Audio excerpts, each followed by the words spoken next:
Monday, March 9th, 2026, Green Bay, Wisconsin. The Green Bay Packers, one of the most storied franchises in the history of professional football, a team that has won more NFL championships than any organization in the sport, walked into their facility and released a man who had given them 7 years of his professional life. They did it the same morning they traded away Rashawn Gary, their first-round pick from the same 2019 draft class. In a single Monday morning, Green Bay wiped out the entire legacy of their 2019 NFL draft. And the man they released, the offensive lineman who had spent 7 seasons protecting Aaron Rodgers and Jordan Love, who had played 4 different positions across the offensive line at a Pro Bowl level, who had been called one of the most versatile linemen in the NFL by the franchise's own general manager, that man was released with a designation attached to his name that felt like a professional death sentence. Failed physical. 2 words. Failed physical. Meaning, we do not believe your body is healthy enough to honor the contract we owe you. Meaning, the broken leg and the torn ligaments you suffered against Philadelphia in November are severe enough that we are walking away. Meaning, after 7 years of everything you gave this organization, after the torn ACL in 2021 that you fought back from, after the 4-year, $68 million extension we signed you to in 2022, after the Pro Bowls and the starts and the seasons where you were literally the best offensive lineman on this team, we are done. That was Monday morning in Green Bay. And then something happened that almost never happens in professional football. The same player that Green Bay declared medically unfit to honor a contract, that same player, on the very next day, Tuesday, March 10th, 2026, was signed by another team. Not to a minimum deal, not to a prove-it contract, not to a 1-year flyer hoping the body holds together. 2 years, $24 million, 20 of it fully guaranteed. The Cleveland Browns looked at the player the Packers called a failed physical and said, "We will pay you $20 million guaranteed. We will give you 2 years of security. We believe in what you are. We are not afraid of what happened to your leg in November." And in doing so, in making that call within 24 hours of Green Bay releasing him, Andrew Berry and the Cleveland Browns pulled off what every analyst covering this story is calling one of the steals of the entire 2026 free agency period. This is the full story of how it happened, and everything from a small town in Mississippi where nobody was highly recruited, to the frozen fields of Lambeau, to a training room in Cleveland where a man is recovering from a fractured leg and torn ligaments with $20 million guaranteed in his bank account, is worth telling completely. To understand why this signing is as significant as it is, you have to understand who Elgton Jenkins actually is. Not the contract, not the injury. The full picture of a man who built his career the way people from Clarksdale, Mississippi build things. Slowly, methodically, without the benefit of national attention or 5-star recruiting rankings, with nothing but ability and the willingness to do whatever the team needed, regardless of position, regardless of circumstance, regardless of what it cost him physically. Elgton Torrance Jenkins Jr. was born on December 26, 1995, in Clarksdale, Mississippi. His parents are Delandra and Elgton Jenkins Sr. He has 2 siblings. His all-time favorite Mississippi State player was Mario Hagan. His nickname is Big E. Coming out of high school, Jenkins was not highly recruited. When he was drafted by the Green Bay Packers in 2019 and got on the phone with Green Bay media for the first time, he was audibly emotional. He said Mississippi State had taken a chance on him, and he was going to grind to put himself in the position he was in. He said he was going to come in and give everything he had. The emotion in his voice was real and recognizable. The emotion of a young man who understood, better than most people drafted in the first 2 rounds of the NFL draft, exactly how close he had come to this moment never happening at all. Mississippi State took a chance on him. That sentence matters. Because in the world of college football recruiting, where five-star players choose between 10 offers before their junior year of high school, a prospect who needs someone to take a chance is a prospect who has been passed over, who has been evaluated and found wanting in some category that the recruiting services use to rank teenagers.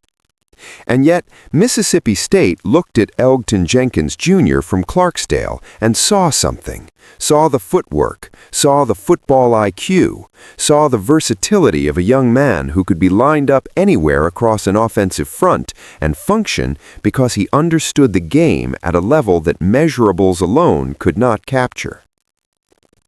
At Mississippi State, Jenkins started at 4 different positions on the offensive line, 26 games at center, 5 at left tackle, 2 at left guard, and 1 at right tackle. He earned first-team All-American recognition from The Athletic in his final season. He won the Kent Hull Trophy, awarded annually to the best offensive lineman in the state of Mississippi. He was named to the SEC Academic Honor Roll multiple times. And ESPN draft analyst Mel Kiper Jr. rated him the #1 center prospect in the entire 2019 NFL draft class. #1 center prospect in the country, the kid nobody highly recruited, the kid from Clarksdale who needed someone to take a chance. In 4 years at Mississippi State, he had turned himself from an unranked recruit into the top-rated center in the nation. At the 2019 Senior Bowl, the showcase where the NFL's best prospects play in front of every team's coaching staff and front office simultaneously, Jenkins' offensive coordinator at Mississippi State was Luke Getsy, who had previously been the Packers' receivers coach and was returning to Green Bay in a new role. Getsy was reportedly fired up about the Packers' selection of Jenkins, calling him a player the Bulldogs trusted up front. The connection was already there, the familiarity was already built, and when the Packers selected Jenkins with the 44th overall pick in the 2019 NFL Draft, they were not making a blind bet. They were making an informed investment in a player whose former offensive coordinator had just walked back through their doors and could personally vouch for everything the film showed. In his rookie season, Jenkins made his first NFL start in Week 3, replacing an injured Lane Taylor, and on 571 pass-blocking snaps that year, he did not allow a single sack. He was named to the PFWA All-Rookie Team, only the second Packers guard selected to that honor since 1974. 571 pass-blocking snaps, 0 sacks allowed. As a rookie, coming off a redshirt year, coming from Mississippi State, coming from Clarksdale, where nobody had recruited him heavily out of high school. In his first year as an NFL starter, he did not allow a single quarterback sack. In 2020, he started all 16 regular season games and both postseason games for the Packers, starting at 3 different positions, 12 games at left guard, 3 at center, 1 at right tackle, becoming the first Green Bay offensive lineman to start a game at guard, center, and tackle in the same season since the 1970 AFL-NFL merger. For that performance, he earned his first Pro Bowl selection, becoming just the 3rd offensive lineman in Packers history to be named to the Pro Bowl within his first 2 seasons, joining players from 1940 and 1952. 3rd in Packers history to make the Pro Bowl in his first 2 seasons, playing 3 different positions in the same year on a team protecting one of the greatest quarterbacks of all time. And he earned it not with fanfare or celebration, but with the quiet, relentless reliability of a man from Clarksdale who had been told he needed someone to take a chance on him and had spent every day since repaying that chance with interest. And then came the injury that threatened to end everything. In 2021, Jenkins entered the season as the Packers' starting left tackle in place of the injured David Bakhtiari. He started 8 games at that new position before suffering a torn ACL in Week 11 against the Minnesota Vikings. His season was over. torn ACL, the same injury that had derailed Devin Bush, the same injury that ends careers before they reach their potential. And Jenkins was not a young player at a secondary position.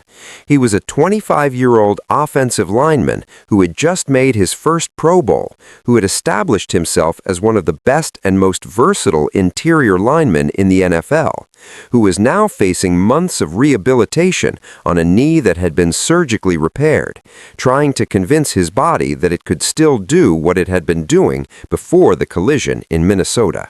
He came back. Of course he came back, because that is what men from Clarksdale do when they have been told their entire lives that they needed someone to take a chance on them. They do not quit when the ACL tears. They do not accept the narrative that says this is where your story ends. They do the work. They show up in the training room before anyone else arrives. They do the exercises that nobody is watching, and they come back.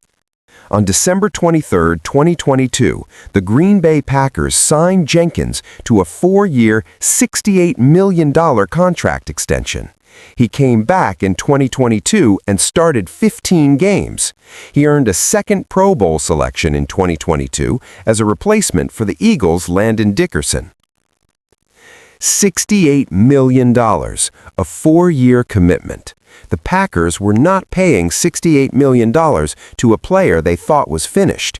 They were paying $68 million to a player who had come back from a torn ACL and proven, in 15 starts, that the knee was fine, the footwork was fine, the football intelligence was fine, and the versatility that had made him irreplaceable in the first place was completely intact. In 2024, Jenkins started all 17 games at left guard and helped the Packers' offense rank second in the NFL in sacks allowed with just 22, fifth in total offense, fifth in rushing offense, and fifth in yards per play. His unit helped Green Bay post 2,496 rushing yards, the second most in a single season in franchise history. He was named a first alternate for the Pro Bowl. Second in the entire NFL in sacks allowed, fifth in total offense, fifth in rushing offense. Those are not the numbers of a line with a weak link. Those are the numbers of a cohesive, elite offensive front built around a player who understands where every gap is, where every defender is going to attack, and how to communicate the adjustments before the ball is snapped. That is Elgton Jenkins in his prime, a center and guard who makes everyone around him better by processing the game faster than most offensive linemen ever learned to. Then came 2025 and the beginning of the end of his time in Green Bay, because the Packers made a decision that, viewed in hindsight, was the first step toward the release that happened on Monday.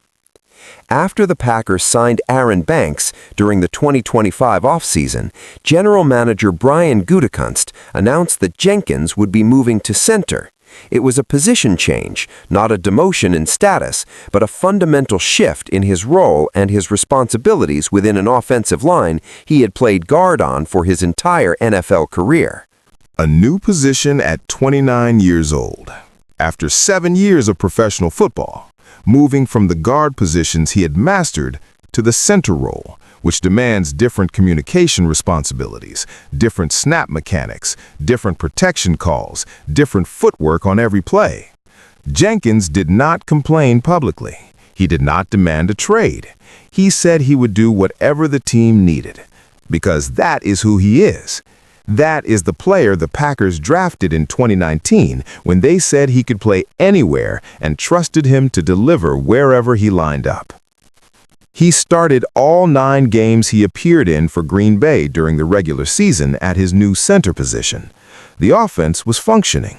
The adjustment was working. And then, on November 10, 2025, in a loss to the Philadelphia Eagles, Elgton Jenkins suffered a lower leg fracture and multiple torn ligaments. Lower leg fracture, multiple torn ligaments. Not a soft tissue injury, not a sprain or a strain that heals in 6 weeks. A broken bone and multiple torn ligaments in the same leg at the same time. At 29 years old, 9 games into a new position, for a team that had just restructured his role and asked him to learn a new job in the middle of a contract year. The Packers placed him on injured reserve. The season was over, and the recovery timeline for a lower leg fracture with multiple ligament tears is not 3 months. It is not 4 months. It is a process that takes the better part of a full year to complete, to the point where an offensive lineman can absorb the physical contact of NFL training camp and preseason games with full confidence in the structural integrity of the leg. The Packers ran the math. They looked at his $20 million cash obligation for 2026. They looked at the recovery timeline. They looked at the fact that their center position had already been filled by Sean Ryan, who had performed well enough in the second half of the 2025 season that they felt comfortable signing him to a 3-year, $33 million extension. And they made the decision that franchise accounting eventually forces every team to make.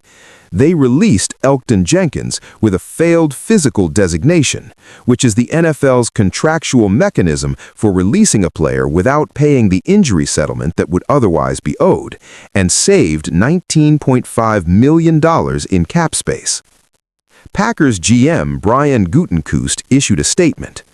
Elgton established himself as one of the best and most versatile offensive linemen in the league during his time in Green Bay.